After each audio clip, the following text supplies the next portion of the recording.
ශ්‍රද්ධාවන්ත වාසනාවන්ත පින්වත් දරුවනි, ඒ වගේම තරුණ පින්නතුනි, විශේෂයෙන් දැන් අපි තේරුම් ගන්න ඕන එකක් තමයි දැන් විවාහ වෙන්න කලින්, අපි විවාහ ජීවිත වලට යන්න කලින් ඔයගොල්ලන්ට සමහරට ප්‍රේම සම්බන්ධකම් තියෙන්න පුළුවන්. එහෙම නැත්නම් විවාහ වෙන්න ඉන්න මොනවා හරි යෝජනා ආපු අයත් එක්ක ගනුදෙනු කරන්න පුළුවන්. මේ වෙකෙදී ඔයගොල්ලෝ හොඳට තේරුම් ගන්න අනාගතේ විවාහ ජීවිතේට වලට අර්බුද ඇති වෙන විදිහට කටයුතු කරගන්න එපා. දැන් මේ වගේ දේවල් අපිට දැන් ගොඩක් හම්බෙලා තියෙනවා මෙහෙමයි. තමන් දැන් අපි හිතමු ප්‍රේම සම්බන්ධතා ආදර සම්බන්ධතා පටන් ගත්තාම ඒ ගොඩක් අය විවාහ වෙන අදහසින් තමයි මේ දේවල් ඒ කටයුතු කරා යන්නේ. එතකොට විවාහ වෙන අදහසින් තමයි ඒගොල්ලෝ ආදරේ කරන්නේ. එතකොට ගොඩක් විශ්වාසයක් තියෙනවා. හැබැයි යම් මොහොතක ඒ විශ්වාසය නැති වෙන්න හරි අපි දන්නේ නැහැ මිනිසුන්ගේ හිත කියන දේ බුදුරජාණන් වහන්සේ පෙන්ලා දෙන්නේ වහා වෙනස් වෙන එකක් කියලා කියනවා. ඉතින් අපි කතා කරන මේ ආදර කතා ඒව සුළු මොහොතකින් මේ විශ්වාසය කියන දේ නැති වෙන්න පුළුවන්.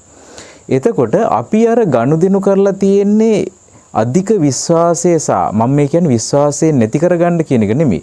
නමුත් අපි අනාරක්ෂිත විදිහට ගනුදෙනු කරලා තියෙනවා නම් ඒක අපේ අනාගතයට ප්‍රශ්නයක් වෙනවා. දැන් මේ වගේ දේවල් සමහර අය අසභ්‍ය දේවල් වීඩියෝ කරනවා.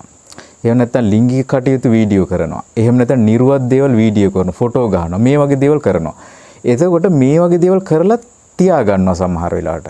ඒ වගේ දේවල් වලට ඔබ කවදාකවත් ඉඩ දෙන්න එපා. ඒක විවාහ වුණත් නොකළ යුතු කාරණාවක්. හේතුව තමයි අපි දන්නේ නැහැනේ දැන් විවාහ වෙලා ඉන්නවා. විවාහ වෙලා ඉඳලා බැරි වෙලා හරි තරහ වෙන්න පුළුවන්. එහෙම නැත්නම් දික්කසාද වෙන්න පුළුවන්. එතකොට අර වීඩියෝ කරපුවා තමයි ඊට පස්සේ ප්‍රශ්න වෙන්නේ. ඊට පස්සේ එව්වා වෙන වෙන ප්‍රශ්න වලට ඒගොල්ලෝ යොදා ගන්නවා ඊට පස්සේ. තරහ පිරිමහා ගන්න, වෛරය පිරිමහා ගන්න. එතකොට සමහරට සියදිවි හානි කර ගැනීම වගේ තත්ත්වකින් තමයි මේව නතර වෙන්නේ. ඉතින් ඒ වගේ ප්‍රශ්න අපිට ගොඩක් මුණ ගැහිලා තියෙන නිසා තමයි මම මේ ඔබට මේක පැහැදිලි කරන්නේ. ඊළඟ එක තමයි දැන් අපි විවාහ වෙලා නැත්තම් අපි විවාහ වෙන්න නම් ඉන්නේ. ඒ විවාහ වෙන කෙනත් එක්ක ගනුදෙනු විවාහ වෙන්න ඉන්න කෙනත් එක්ක ගනුදෙනු කරද්දී අපි මතක තියාගන්න ඒ කෙනා ඔබේ තාම විවාහ වල නීතිමය බැඳීමක් නැහැ. ඒක මනසේ ඇතිවෙච්ච ප්‍රේමය හා සම්බන්ධ බැඳීමක් තියෙන්නේ. එතකොට මේ බැඳීම තුළ ඔබ ඔබේ සීමාව ආරක්ෂිත භාවය රඳව ගන්න. හේතුව තමයි ඒ වගේ දැන් සමහර අය වංචනික මිනිස්සු වෙනවා. රවට්ටන මිනිස්සු වෙනවා.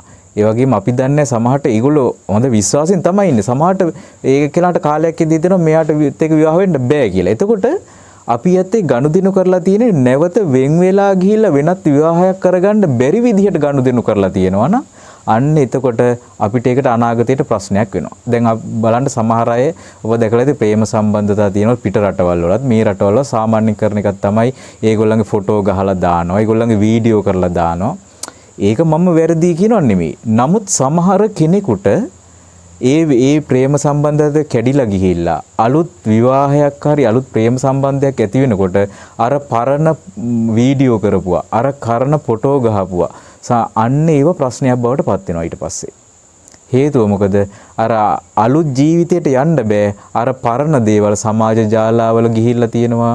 ඒ වගේම Facebook වල තියෙනවා, YouTube වල තියෙනවා. එතකොට අලුත් ජීවිතයක් පටන් ගන්න කියන ප්‍රශ්න. ඒ නිසා හොඳට මතක තියාගන්න පුද්ගලික ජීවිතය කියන දේ පුද්ගලිකව තියාගන්න උත්සාහ කරන්න හැම වෙලෙම. මොකද දන්නේ අපි මේ දැන් අපිට අත්දැකීම් නැතිකම නිසා අපි සමාජයට පුද්ගලික ජීවිත නිරාවරණය කරනවා. එහෙම නිරාවරණය කරන් පස්සේ පසු කාලීනව අපි කාලය ගත කරද්දී අපි දෙමව්පියෝ වෙනවා. ඒ වගේම තාත්තලා වෙනවා. ඒ වගේම අම්මලා වෙනවා. එතකොට අර පුද්ගලික ජීවිතේ අපි අනවශ්‍ය විදිහට නිරාවරණය කළා සමාජගත කරපු එකේ ගැටලුව අපිට අනාගතයේදී බලපානවා. ඒක දරුවන්ට බලපාන්න පුළුවන්. ඒක ඔබේ විවාහයට බලපාන්න පුළුවන්. ඔබේ ආදරයට බලපාන්න පුළුවන්. මේ වගේ ලොකු බලපෑමක් ඇති වෙනවා. විශේෂයෙන් මතක තියාගන්න කිසිම කෙනෙක් තමන්ගේ අසභ්‍ය දේවල්, ලිංගික කටයුතු වගේ දේවල් වීඩියෝ කරන්න, ෆොටෝ ගහන්න එපා. තමන්ගේ නිර්වත් දේවල් ඒවා විශාල ප්‍රශ්න වෙලාද තියෙන්නේ රටේ. ඒ කියන්නේ ඒවා තමයි අන්තිමට දඩමීම කරගෙන මිනිස්සු හැසිරෙන්නේ. ඊට පස්සේ ඒවා වෙන අය ඊට පස්සේ පාරේ බහැලා යන්න බැරි තරම් ලැජ්ජයි ඊට පස්සේ. ඒ නිසා මේ දේවල් ඔබට ඔරොත්තු දෙන්නේ නැති දේවල් වෙන්න පුළුවන්. මොකද තාම ලෝකේ එක එක විදිහට තමයි මිනිස්සු ආකල්ප දරන්නේ. ඒතකොට මිනිස්සු අපහාස කරන අපිට ගරහන්න ඒවා පාවිච්චි කරන්න පුළුවන්. එතකොට පුද්ගලිකත්වයේ නැති කරන්න පාවිච්චි කරන්න පුළුවන්. ඒ වගේ ගැටලු ඇති වෙනවා. ඒ වගේම දැන් අපි හිතමු අනවශ්‍ය විදිහට ජීවිතේ කැපකිරීම කරන්න එපා විවාහ නොවුණු කෙනෙකුට. ඒක මම මේ ඔබට කියන එක වැරදියට තේරුම් ගන්න එපා. දැන් හිතන්නකෝ මෙහෙම අපි සියලු දැන් අපි හිතන ඔන්න අපේ බිරිඳ සැමියා. එතකොට නීතිමය බැඳීමක් තියෙනවා. වගකීමක් ඇතුව එතෙන්ට ඇවිල්ලා තියෙන්නේ. නමුත් ආදර සම්බන්ධතා කියන එක මේ තියෙනවා මේ නෑ. පහවදාට එයාට බෑ කියලා හිතනොත් දාලා යන්න පුළුවන්. ඒක සරල වෙන දෙයක් ඒක.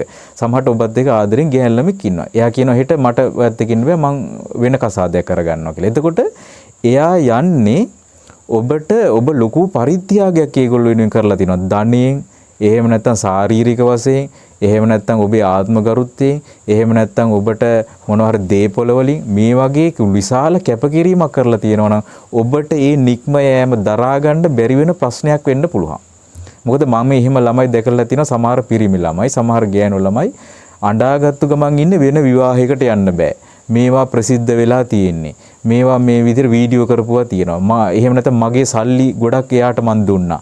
එහෙම නැත්නම් මගේ දේපොළ එයාට මං මේ ණය පියවන්න දුන්නා. කීක දේවල් කියනවා. එතකොට හේතුව මොකද? ඔවුන් හිතාගෙන ඉන්නේ විවාහ ජීවිතයට කලින් තියෙන ප්‍රේම සන්දේ විවාහ ජීවිතයක් වගේ ගත කරන මානසිකත්වයෙන් තමයි ඉඳලා තියෙන්නේ. මම මේ කියන්නේ ආදරය කරන අය අවිශ්වාසයෙන් සැකයෙන් ආශ්‍රය කරන්න කියලා නෙමෙයි. නමුත් අපි තියාගන්න ඕනේ යම්කිසි සීමාවල් අපිට ජීවිතේ බරපතල කැපකිරීම කරන්න පුළුවන් තැනක් නෙමෙයි එතන.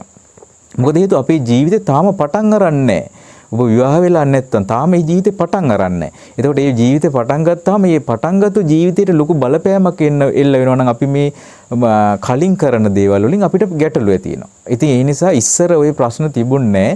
හේතුව තමයි ගොඩක් මිනිස්සු මේ සංස්කෘතිකමය වශයෙන් යම්කිසි හික්මීමකින් හිටියේ. දැන් අපි සාමාන්‍යයෙන් අලුත් ලෝකේ කියලා කියන්නේ අපි කියනවානේ වහන මිටිය දාසෝ වැඩක් නැහැ. මේ ගෑනු ළමයට නීති දාන්න එපා. අරකයි මේකයි කියලා. නමුත් ඒවා දැන් අපි අතහැරලා ගිය ලෝකේ අර කලින් මිනිස්සුන්ට වඩා ප්‍රශ්න කෝටියක් තියෙනවා දැන් මේ ලෝකේ. මිනිස්සු තරුණ ළමයි ඇඬු කඳුලින් සමහර ළමයි ඉන්නේ. ආදර සම්බන්ධතාවල ප්‍රශ්න ඉවරයක් නැහැ. ඊට පස්සේ සමහර අය දිවිනහ ගන්න හිතෙනවා. සමහර අය ජීවිතේට මූණ දෙන්න බෑ. සමහර අය කියනවා අපිට කසාද බඳින්න බෑ කියලා. සමහර අය කියනවා කසාද ජීවිතේට යන්න දැන් බයයි කියලා ප්‍රශ්නක. සමහර අය මේ ප්‍රේම සම්බන්ධ නිසා ඇතිවෙච්ච ගැටලු නිසා විවාහ වෙන්න බෑ කියලා කියනවා. එතකොට මේ ඔක්කොම ප්‍රශ්න ඔවුන් අර ගුණධර්ම කියන දේවල් හිතන්නේ නැතුව, ඒ වගේම ඉදිරි ගමන ගැන කල්පනා කරන්නේ නැතුව, අනාගතය ගැන හිතන්නේ නැතුව අවදාන සහගත දේවල් අත්දැකීම් නැතිකම නිසා, සරලවම කිව්වොත් ඒකයි. අත්දැකීම් නැතිකම නිසා, වැඩිහිටියෝ සමහරට කියන දේවල් ගැන අහුම්කම් දෙන්නේ නැති නිසා, හිතුවක්කාරකම නිසා, ඒ වගේම රටේ ලෝකෙ මිනිස්සු කරන නලු නිලියෝ කරන දේවල්, එහෙම නැත්නම් පිට රටවල කරන දේවල් Facebook එකකින් දැකලා ඒව කරන්න ගිහිල්ලා මෙන්න මේ විදිහට තමයි අමාරු වෙටින්නේ. ඒ නිසා අපිට හැම මිනිහෙක්ම ජීවත් වෙන විදිහට අපි ජීවත් වෙන්න බෑ. ඒ නිසා අපි කල්පනා කරන්න ඕනේ අපිට සරිලන ආරක්ෂිත වැඩපිළිවෙලක් තුළ හික්මෙන්න. එහෙම වුණොත් ඔබට අනාගතේ විවාහ ජීවිතයකට යනකොට ඔබේ විවාහ ජීවිතයට කලින් ගත කරපු ජීවිත ප්‍රශ්නයක් වෙන්නේ නැහැ. ඉතින් ඒ නිසා හැම තරුණ දුවෙක්ම හැම තරුණ පුතෙක්ම මේවා ගැන කල්පනා කරන්න. අපිට තරුණ හයිය තිබ්බට බෑ. ටිකක් ඔළුව තියෙන්නත් ඕනේ. අනාගතය ගැන ටිකක් හිතන්න පුළුවන් වෙන්න ඕනේ. අපි ගත කරන ජීවිතේ හොඳ නරක හොඳට බේරලා බලන්න. මේක කරොත් මට අනාගතේ මොකක් වෙයිද? මේක දැන් කරොත් මට මොකන වගේ ප්‍රශ්නයකට මුහුණ දෙන්න වෙයිද? මේ වගේ විදිහට මං අනාරසිතව කටයුතු කරොත් මට අනාගතේ මොන ගැටලුවට මුහුණද? මට මිනිස්සුන්ට මුහුණ දෙන්න බැරි වෙයිද? එහෙම නැත්නම් මගේ විවාහයට ගැටලුවක් වෙයිද? ඒතර මේ යන ගමන හොඳ එකක්ද නරක එකක්ද? මේකෙන් මට අනතුරක් වෙන්න පුළුවන්ද බැරිද? කියන දේවල් හොඳට කල්පනා කරන්න තරම් ඔළුව හදාගන්න එකයි වැදගත් වෙන්නේ. ඉතින් ගොඩක් තියෙන ප්‍රශ්නේ ඔක්කොම වෙන්න තියෙන නැස්පැත්තිය උනම් පස්සේ පැය ගණන් කල්පනා කරනවා. එහෙම වැඩක් නැහැ. ඒ නිසා වෙන්න තියෙන නැස්පැත්තිය කරගෙන පැය ගණන් කල්පනා කරන්න එපා. මොකද විනාශයක්, පාඩුවක්, අලාභයක් උනම් පස්සේ ඒකේ හානිය ඔබට කැලලක් විදිහට තියෙනවා. ඒක තුවාලේ හොඳ වුණත් කැලල තියෙනවා. ඒ නිසා හොඳම දේ තුවාල කරගන්න නැතුව ඉන්න එක තමයි. අතපය කඩා ගන්න නැතුව ඉන්න. අතපය කඩාගත්තොත් ඉතින් පත්තුවක් බැඳලා හොඳ කරන්න පුළුවන්. බැරි නෑ. හැබැයි මතක තියාගන්න ඒක අර කලින් තිබුණු ස්වභාවික කකුල නෙමෙයි. ස්වභාවික අත නෙමෙයි.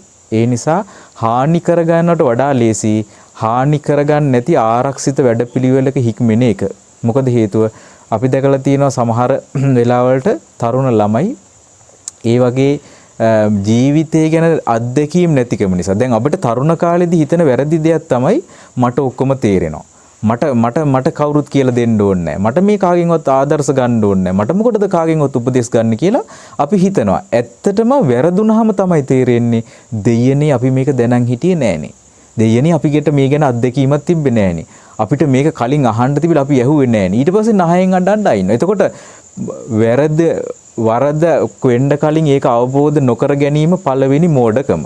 දෙවෙනි මෝඩකම තමයි ඒක වුණාන් පස්සේ ජීවිතේ නැති කරගන්න හිතන එක. ඉතින් ඔය මෝඩකම් දෙකේ ජීවත් වෙන එක තමයි ගොඩක් තරුණ ළමයි කරන්නේ.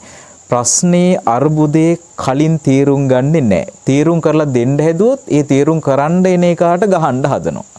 හරිද? ඊට පස්සේ වැඩේ අර්බුදයක් වුණාන් පස්සේ වැඩේ වැරදුනාන් පස්සේ ඊට පස්සේ හඬා වැටි ජීවිතේ විනාශ කරගන්න හදනවා. ඉතින් ඔය මෝඩකම් දෙකෙන්ම තරුණ ළමයි පෙළෙනවා. ඉතින් මේ මෝඩකම් අන් දෙකක් වගේ ඔය මෝඩ අන් දෙක තියෙන්නේ. ඔන්න ඔය අන් දෙක කපා ගන්න කියලා තමයි මම ඔය හැම දරුවෙකුටම කියන්නේ. මේ අන් දෙක කපා ගත්තොත් ඔබ තරුණ මෝඩ ගොනෙක් වෙන්නේ නැහැ. හොඳ මිනිස්සෙක් බවට පත් වෙනවා. ඉතින් අපි ආශිර්වාද කරනවා. තෙරුවන්ගේ ආශිර්වාදයෙන් ඔබේ අනාගත ජීවිතයේ සෞභාග්‍යමත් සැපවත් වාසනාවන්ත එකක් වේවා කියලා අපි සෙත් පතනවා. හැම දිනාටම තෙරුවන් සරණයි.